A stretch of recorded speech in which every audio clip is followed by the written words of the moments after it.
नमस्कार,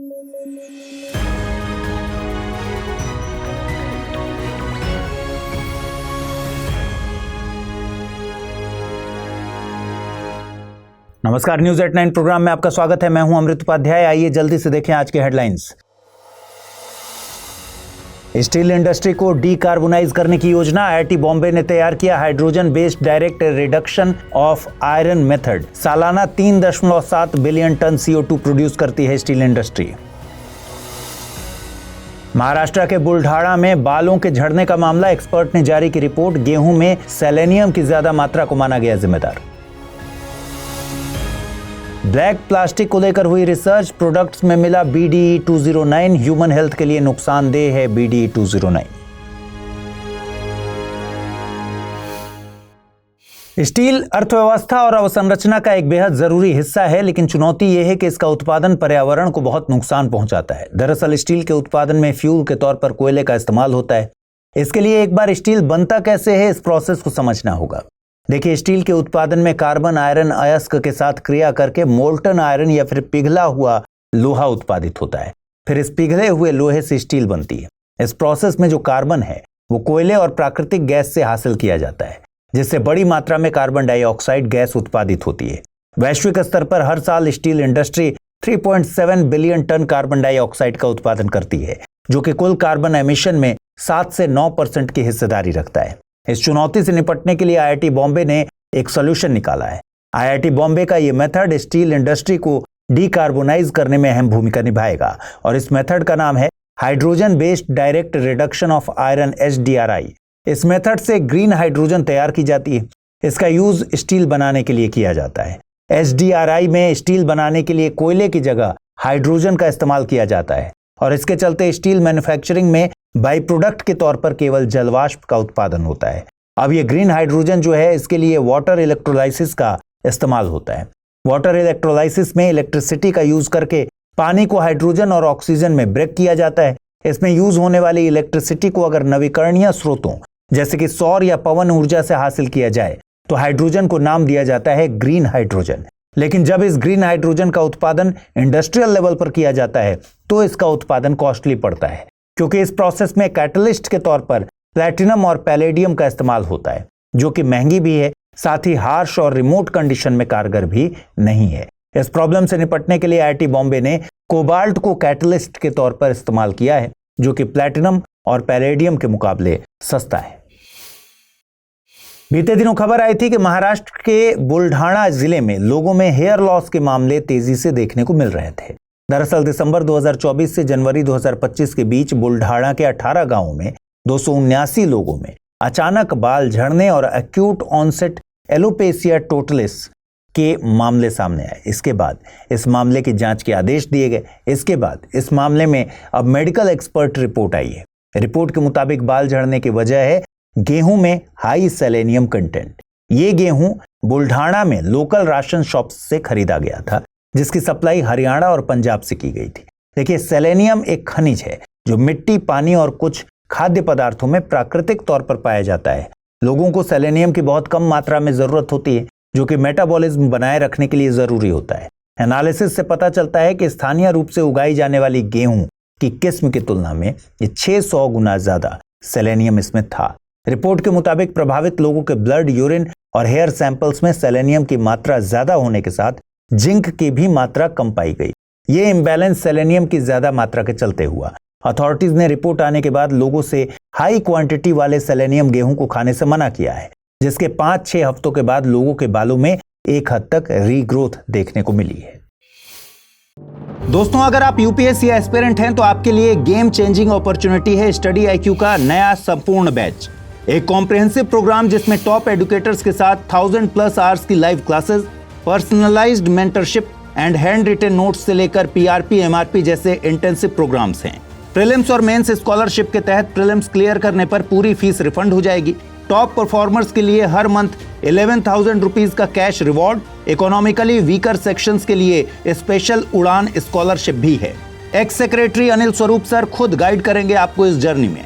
study IQ पर 2 crore Indians का ट्रस्ट है और अब संपूर्ण बैच के साथ आपका यूपीएससी ड्रीम भी होगा अचीव। सिल्वर, गोल्ड या platinum, choose the plan that fits your needs. आपको करना क्या है, स्टडी IQ वेबसाइट पर जाइए, यूपीएससी संपूर्ण बैच पर क्लिक कीजिए and once you click on buy now आप देख सकते हैं डिस्काउंट कोड्स। वहां पर टाइप कीजिए अमृत लाइव एंड आपको मिलेगा सबसे lowest price and obviously your IAS journey starts here. बीते साल ब्लैक प्लास्टिक को लेकर एक रिसर्च पब्लिश हुई थी। हालिया स्टडी में पता चला है कि इस रिसर्च में ही कुछ गड़बड़ी थी। रिसर्च पर बात करने से पहले जानते हैं कि ब्लैक प्लास्टिक किसे कहते हैं। ब्लैक प्लास्टिक को इलेक्ट्रॉनिक वेस्ट को रिसाइकिल करके बनाया जाता है। इलेक्ट्रॉनिक वेस्ट से मतलब क्या है? पुराने हो चुके कंप्यूटर, टीवी जैसे डिवाइसेस। इन डिवाइसेस में फ्लेम रिटार्डेंट मसलन ब्रोमीन, एंटीमनी और सीसा, कैडमियम और पारा का इस्तेमाल होता है। इनका प्रयोग आग को रोकने के मकसद से किया जाता है। अब भले इन डिवाइसेस में इनका यूज फ्लेम रिटार्डेंट के मकसद से हो, लेकिन जब इनको कन्वर्ट करके ब्लैक प्लास्टिक बनाई जाती है तो ये हैवी मेटल्स इंसानों के लिए नुकसानदेह हो जाते हैं। अब बात करते हैं स्टडी की। बीते साल अक्टूबर में एक रिपोर्ट आई। ये रिपोर्ट जर्नल कीमोस्फेयर में छपी थी। रिपोर्ट के मुताबिक यूएसए में बिकने वाले 203 ब्लैक प्लास्टिक प्रोडक्ट्स को एनालाइज किया गया। इन उत्पादों में flame retardant chemical decabromodiphenyl BDE 209 ether पाया गया था, जो कि ह्यूमन हेल्थ को नुकसान पहुंचाता है और यूएसए में इसका प्रयोग तकरीबन 1 दशक पहले बंद कर दिया गया था। बीते साल की रिपोर्ट में कहा गया था कि यूएसए की EPA यानी एनवायरमेंटल हेल्थ प्रोटेक्शन एजेंसी द्वारा तय BDE 209 की सेफ लिमिट से कहीं ज्यादा ये लिमिट था। लेकिन हालिया रिपोर्ट में दावा किया गया है कि ब्लैक प्लास्टिक के प्रोडक्ट्स में BDE 209 की मात्रा सेफ लिमिट के भीतर है। लेकिन रिसर्चर्स कह रहे हैं कि दरअसल ये बात कोई नहीं जानता कि फ्लेम रिटार्डेंट की कितनी मात्रा सेफ है। इसलिए सबसे पहले तो दुनिया को इस यूज एंड थ्रो के कल्चर से बाहर निकलना चाहिए। चीजों को तब तक यूज किया ही जाना चाहिए जब तक वो यूज के काबिल हो। केवल फैशन या शो ऑफ के नाम पर चीजों को खरीदते रहना पर्यावरण के लिहाज से कतई सही नहीं है। इस खबर के महत्व को समझना हो तो साल 2021 में यूपीएससी की प्रारंभिक परीक्षा में पूछे गए सवाल को देखिए। सवाल पूछा गया था, बिस्फेनॉल A BPA निम्नलिखित में से किस प्रकार के प्लास्टिक के निर्माण में एक संरचनात्मक या प्रमुख घटक है? Low density polyethylene, polycarbonate C, polycarbonate, polythene terephthalate या फिर पॉलीविनाइल क्लोराइड। इस प्रश्न का सही जवाब है ऑप्शन बी। दिल्ली में सत्ता में लंबे वक्त तक काबिज रही आम आदमी पार्टी की सरकार के लिए एक्साइज पॉलिसी का मुद्दा अभी तक खत्म नहीं हुआ है। हालिया चुनावों में हुई आम आदमी पार्टी की हार में इस पॉलिसी की भी बड़ी भूमिका रही थी।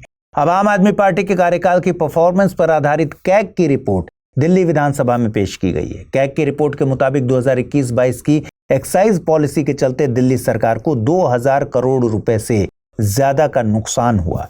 कैग की रिपोर्ट के मुताबिक एक्साइज पॉलिसी का मतलब नकली शराब की बिक्री को खत्म करना और अवैध शराब की तस्करी पर लगाम लगाना था। इसके अलावा शराब की टेस्टिंग के लिए लैब्स, इसके अलावा मॉनिटरिंग और रेगुलेशन के लिए एक अलग पोस्ट के गठन की बात कही गई थी, लेकिन इस पॉलिसी के प्रावधानों को लागू नहीं किया गया। कैग की रिपोर्ट में दावा किया गया है कि एक्साइज पॉलिसी पर सुझाव देने के लिए गठित विशेषज्ञ पैनल की सिफारिशों को तत्कालीन उप मुख्यमंत्री और आबकारी मंत्री मनीष सिसोदिया ने नजरअंदाज कर दिया था। जिस कैग की रिपोर्ट के चलते एक बार फिर दिल्ली की एक्साइज पॉलिसी की चर्चा हो रही है, उसके बारे में भी जानिए। देखिए, भारत के संविधान में अनुच्छेद 148 में कैग यानी भारत के नियंत्रक एवं महालेखा परीक्षक के स्वतंत्र पद की व्यवस्था की गई है। कैग भारत के लोक वित्त का संरक्षक होने के साथ साथ देश की संपूर्ण वित्तीय व्यवस्था का नियंत्रक होता है। कैग की नियुक्ति राष्ट्रपति के द्वारा की जाती है। नियुक्ति से पहले यह राष्ट्रपति के सामने शपथ लेता है, जिसका जिक्र संविधान की अनुसूची 3 में किया गया है। चूंकि इसकी स्थापना सीधे संविधान के प्रावधानों के तहत की गई है, इसलिए कैग एक संवैधानिक संस्था है। अनुच्छेद 149 में कैग की शक्तियों और कर्तव्यों का जिक्र है। संविधान के अनुच्छेद 150 के मुताबिक संघ और राज्यों के अकाउंट्स को उस रूप में रखा जाएगा जैसा कैग की सलाह पर राष्ट्रपति निर्धारित करेंगे। अनुच्छेद 151 में ऑडिट रिपोर्ट्स का जिक्र है। अनुच्छेद 151 के मुताबिक कैग की संघ के लेखाओं संबंधी रिपोर्ट्स को राष्ट्रपति के समक्ष प्रस्तुत किया जाएगा, जो उन्हें संसद के प्रत्येक सदन के समक्ष रखवाएगा। कैग द्वारा किसी राज्य के लेखाओं संबंधी रिपोर्ट्स को राज्यपाल के समक्ष प्रस्तुत किया जाएगा, जो उनको उस राज्य के विधानमंडल के समक्ष रखवाएगा। अनुच्छेद 279 के मुताबिक कैग किसी कर या शुल्क की नेट प्रोसीड यानी शुद्ध आगमों का निर्धारण और प्रमाणन करता है। इस मामले में कैग का सर्टिफिकेट अंतिम होता है। कैग संसद की लोकलेखा समिति के गाइड, मित्र और मार्गदर्शक के तौर पर काम करते हैं। वहीं भारत के नियंत्रक एवं महालेखा परीक्षक कर्तव्य, शक्तियां और सेवा की शर्तें अधिनियम 1971 के मुताबिक कैग का कार्यकाल 6 साल या 65 साल की आयु तक, जो भी पहले होता है। कैग किसी भी वक्त राष्ट्रपति को पत्र लिखकर रिजाइन दे सकता है। आइए देखते हैं आज का टर्म ऑफ द डे। आज का टर्म ऑफ द डे है नाविक। नाविक यानी नेविगेशन विथ इंडियन कॉन्स्टलेशन एक रीजनल नेविगेशन सैटेलाइट सिस्टम है जो अमेरिका के जीपीएस की तरह काम करता है। यह रियल टाइम इंडिजिनस पोजीशनिंग और लोकेशन बेस्ड सर्विस जैसी सुविधाएं मुहैया कराता है। यह भारतीय उपमहाद्वीप के 1500 किलोमीटर के दायरे को कवर करता है। इस क्षेत्र में नाविक सिग्नल संभवतः उन क्षेत्रों में भी उपलब्ध होते हैं जहां पहुंच पाना कठिन है। जीपीएस के मुकाबले नाविक उच्च भूस्थिर कक्षा में उपग्रहों का प्रयोग करता है। ये उपग्रह पृथ्वी के सापेक्ष स्थिर गति से मूव करते हैं, इसलिए वे हमेशा पृथ्वी की मॉनिटरिंग कर पाते हैं। नाविक के सिग्नल भारत में 90 डिग्री पर पहुंचते हैं, जिससे भीड़ भाड़ वाले इलाकों, घने जंगलों या पहाड़ों में स्थित डिवाइसेस तक पहुंचना आसान होता है। आइए देखते हैं आज के रैपिड न्यूज में क्या है खास। कृषि मंत्री शिवराज सिंह चौहान ने बताया कि नेचुरल फार्मिंग यानी प्राकृतिक खेती को बढ़ावा देने के लिए जल्द ही एक राष्ट्रीय समिति बनेगी। यह समिति किसानों को जागरूक करेगी और उन्हें प्राकृतिक खेती की ट्रेनिंग देगी। प्रधानमंत्री मोदी ने सस्टेनेबल फार्मिंग के लिए राष्ट्रीय प्राकृतिक खेती मिशन शुरू किया। इसका लक्ष्य 2025 तक 7.5 लाख हेक्टेयर में प्राकृतिक खेती शुरू करना, 10,000 बायो इनपुट केंद्र बनाना और 18.75 लाख किसानों को प्रशिक्षित करना है। प्रशिक्षित किसान आगे 1 करोड़ किसानों को सिखाएंगे। प्राकृतिक खेती से किसानों की आय बढ़ेगी, मिट्टी उपजाऊ रहेगी और लोगों को रसायन मुक्त भोजन मिलेगा। यह मिशन पर्यावरण, मिट्टी और पानी को बचाने में भी मदद करेगा। इसका मकसद किसानों की समृद्धि और सुरक्षित खाद्य सुनिश्चित करना है। असम के बोडोलैंड टेरिटोरियल रीजन यानी बीटीआर सरकार ने बथौवाद को विभिन्न फॉर्म्स के धर्म कॉलम में आधिकारिक विकल्प के रूप में शामिल किया है। यह बोडो समुदाय के प्राचीन प्रकृति केंद्रित धर्म को मान्यता देने वाला कदम है। बथौवाद बोडो लोगों का पारंपरिक धर्म है जो 5 तत्वों वायु, सूर्य, भूमि, अग्नि, आकाश की पूजा और सिजौ पौधे को केंद्र में रखता है। इसे बथौ धर्म भी कहा जाता है। इसमें सर्वोच्च देवता बथौ बराई की आराधना होती है। यह छोटा नागपुर के सरना धर्म जैसा ही एक प्रकृति केंद्रित आदिवासी धर्म है, लेकिन इसमें सिजौ पौधे की विशेष महत्ता है। यह फैसला शिक्षण संस्थानों के प्रवेश फॉर्म और जन्म मृत्यु प्रमाण पत्रों में लागू होगा, जिससे बोडो समुदाय को अपने धर्म को औपचारिक रूप से दर्ज करने का अवसर मिलेगा। संयुक्त राष्ट्र मिशनों में तैनात महिला शांति सैनिकों पर 2 दिवसीय सम्मेलन नई दिल्ली में शुरू हुआ। यह सम्मेलन women in peace keeping a global south perspective title के साथ आयोजित किया गया। सम्मेलन में ग्लोबल साउथ के सैन्य योगदान देने वाले 35 देशों की महिला शांति सैनिक हिस्सा ले रही हैं। इस दौरान महिला सैनिक राष्ट्रपति द्रौपदी मुर्मू से भी मिलेंगी। सम्मेलन में यूएन मिशनों में प्रौद्योगिकी प्रशिक्षण और क्षेत्रीय सहयोग जैसे विषयों पर चर्चा होगी। यह आयोजन वैश्विक दक्षिण के देशों की चुनौतियों और समाधानों पर केंद्रित है। भारत ने अब तक 50 से अधिक यूएन मिशनों में शांति सैनिक भेजे हैं। वर्तमान में 5000 से ज्यादा शांति सैनिक 9 मिशनों में तैनात हैं। 3 से 5 मार्च 2025 को जयपुर के राजस्थान इंटरनेशनल सेंटर में 12वां क्षेत्रीय 3R और सर्कुलर इकोनॉमी फोरम आयोजित होगा, जिसका मुख्य उद्देश्य एशिया प्रशांत क्षेत्र में एसडीजी और कार्बन न्यूट्रलिटी की दिशा में सर्कुलर सोसाइटीज की स्थापना को बढ़ावा देना है। ये फोरम 3R यानी रिड्यूस, रीयूज, रिसाइकल और सर्कुलर इकोनॉमी को एशिया प्रशांत देशों की नीतियों में समाहित करने का काम करेगा। आयोजन स्वच्छ भारत मिशन शहरी, जापान पर्यावरण मंत्रालय और यूएन एजेंसियों के सहयोग से होगा, जिसमें व्यापार प्रदर्शनी, वेस्ट टू वेल्थ पहल और नेटवर्किंग सत्र भी शामिल होंगे। इसमें 38 देशों के 500 से ज्यादा प्रतिनिधि, 15 भारतीय मंत्रालय, 60 शहर और 40 से अधिक कंपनियां हिस्सा लेंगी। इस फोरम के दौरान जयपुर घोषणा 2025 से 34 को भी अपनाया जाएगा, जो देशों को लीनियर इकोनॉमी से सर्कुलर इकोनॉमी की ओर मार्गदर्शन देगी।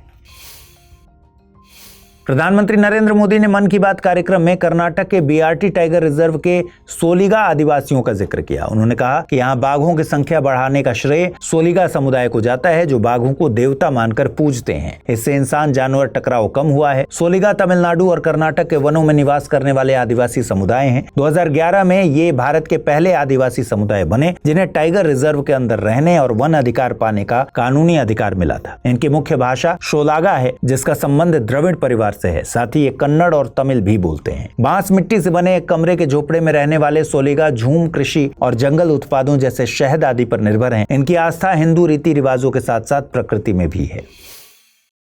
आइए देखते हैं आज के बुलेटिन पर आधारित कौन से सवाल बनते हैं। पहला सवाल, सोलिगा जनजातियों के संबंध में निम्नलिखित कथनों पर विचार कीजिए। सोलिगा तमिलनाडु और कर्नाटक में निवास करने वाली जनजाति है। यह भारत का पहला आदिवासी समुदाय है जिसे टाइगर रिजर्व के अंदर रहने और वन अधिकार पाने का कानूनी अधिकार मिला था। उपर्युक्त में से सही कथन या कथनों को चुनना है, केवल एक, केवल दो, एक और दो दोनों, न तो एक नहीं दो। अगला प्रश्न है, खबरों में रही ब्लैक प्लास्टिक का निर्माण निम्नलिखित में से किससे संबंधित है? ई वेस्ट, कोयला, चारकोल या फिर ब्लैक कोरल्स। आइए देखते हैं पिछले बुलेटिन में कौन से सवाल मैंने पूछे थे, उनके सही जवाब क्या है। पहला सवाल था, हाल ही में खबरों में रही पूर्णिमा देवी बर्मन को निम्नलिखित में से कौन सा पुरस्कार नहीं दिया गया है? नारी शक्ति पुरस्कार, champions of the earth award, green Oscar या फिर भारत रत्न। नीचे दिए गए कोड का प्रयोग कर सही उत्तर चुनना था। एक और दो, दो और तीन, एक, दो और तीन या फिर केवल चार। सही जवाब है विकल्प डी यानी भारत रत्न। अगला प्रश्न था, देश में गिद्धों की सबसे बड़ी आबादी किस राज्य में पाई जाती है? राजस्थान, हरियाणा, मध्य प्रदेश या फिर उत्तर प्रदेश। और सही जवाब है मध्य प्रदेश यानी विकल्प सी।